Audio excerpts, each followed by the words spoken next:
ఉండననే నేను సీసీ కెమెరాలు పెట్టించుకున్నాను. ఇప్పుడు ఎంతసేపు కూడా వాచ్ చేసుకోవడానికి కోసం. ఎప్పుడు బయట తిరుగుతుంటా నేను, ఇంట్లో పిల్లలు ఉంటారని. నా మనమరాలు ఆమె ఒకటే, అంటే పెద్ద పాప కూతురు నా దగ్గరే ఉంటారు వాళ్ళు. సో ఆమె రూమ్లోకి వచ్చిపోయింది అన్నప్పుడు భయపడతారు కదా, న్యాచురల్ గా భయపడతారు. ఇంట్లో అందులో 3 అమ్మాయిలు నా దగ్గర వర్క్ చేస్తున్న అమ్మాయి కూడా 3 అమ్మాయిలు లేడీసే. 2 అమ్మాయిలు దాంట్లో డైవర్సిటీ. ఇంకొక అమ్మాయి కూడా కాలేజ్ అయిపోయిన అమ్మాయి ఉంది, ఇంకొక అమ్మాయి కూడా. సో 3 అమ్మాయిలు కూడా కలిసే ఉంటారు, ఎప్పుడు కలిసి దగ్గరే పడుకుంటారు, దగ్గరే ఉంటారు. వాళ్ళు 3 వరుసగా కలిసి పడుకుంటారు. కానీ ఎవరైనా ఇటువంటి వచ్చినప్పుడు సేఫ్టీ, అమ్మాయిలదైనా మాదైనా ఎవరిదైనా సేఫ్టీనే కదా.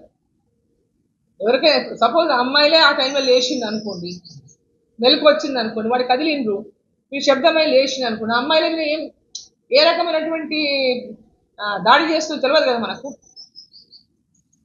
ఎవరిదైనా ఇంట్లో ఉన్న వాళ్ళందరికీ ఎవరిదైనా సెక్యూరిటీనే కదా.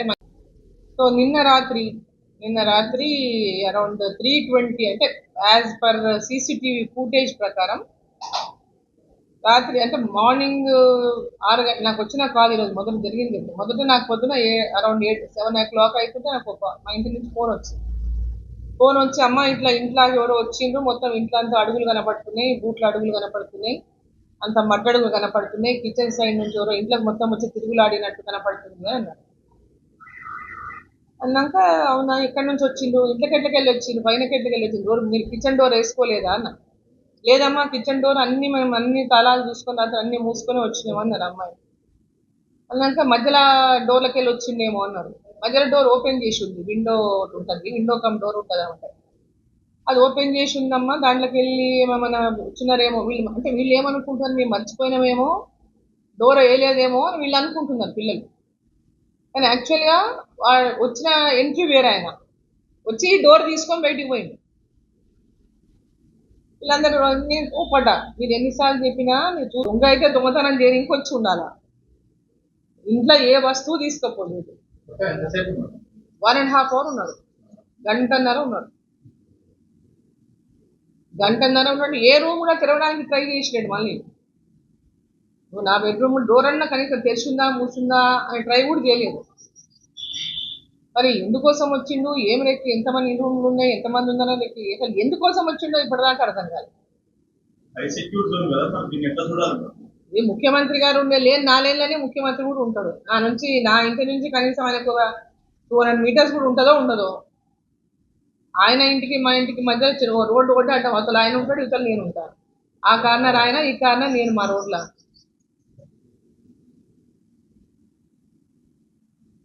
దొంగతనం చేసుకోండి. కానీ ఇక్కడ పాపరు మా మనమరాలు రూమ్లోకి పోయిండు.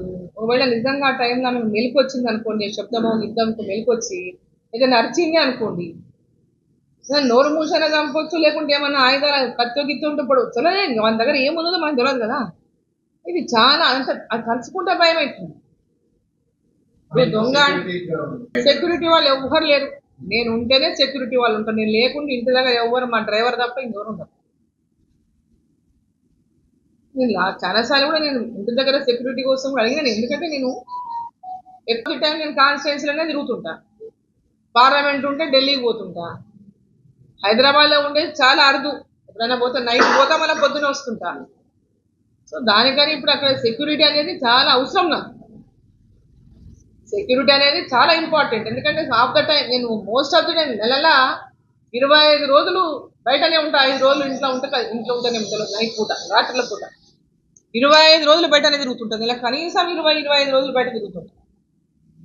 సో ఈ సెక్యూరిటీ కూడా నాకు చాలా ఇంపార్టెంట్. ఎందుకంటే ఇంటి దగ్గర ఎవరు ఉండరు.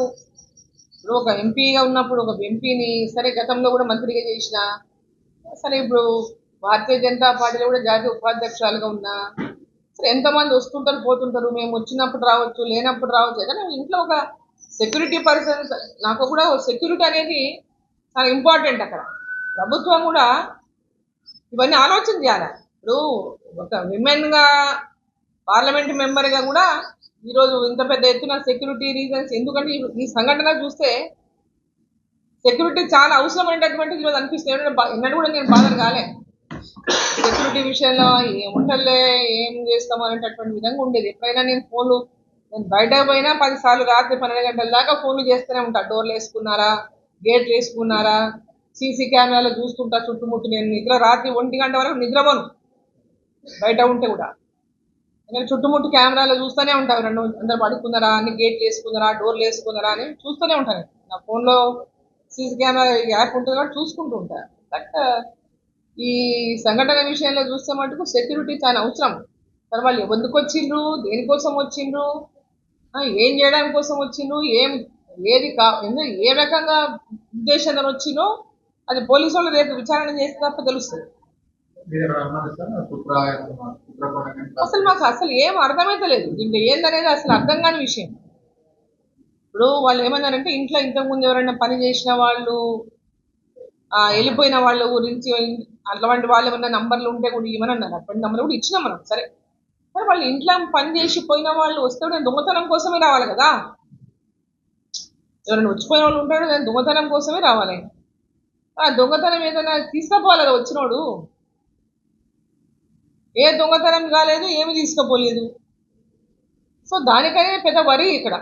ఇప్పుడు మొత్తం సీసీ కెమెరాల వాళ్ళు తిరిగిన తీరు చూస్తే ఇల్లందరూ ఫస్ట్ ఫ్లోర్, సెకండ్ ఫ్లోర్ మొత్తం తిరిగేసిండు. ఎందుకోసం వచ్చిండు, ఎందుకు ఇవన్నీ చూసుకొని పోవాల్సి వచ్చింది? ఇంకెవరు ఉంటారని వచ్చిందా, ఎంతమంది ఉంటారని వచ్చిందా, ఏముంటుందని వచ్చిందా, ఏది కోసం వచ్చిందో మాకు అర్థం కాలేదు.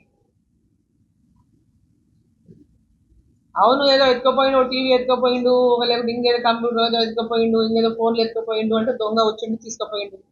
ఏదైనా అనుమాన డబ్బులు దొరికినాయి తీసుకుపోయిండు అంటే తీసుకుపోయిండు. కానీ ఇది చిత్రంగా ఉంది.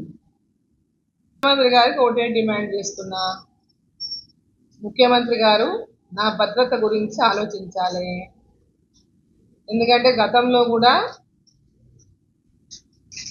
అంటే మా ఫ్యామిలీ హిస్టరీ కూడా తెలుసు. మా ఫ్యామిలీలో కూడా గతంలో మా ఫాదర్ మీద జరిగినటువంటి నక్సలైట్ల అటాక్ గురించి కూడా వాళ్ళకి తెలుసు.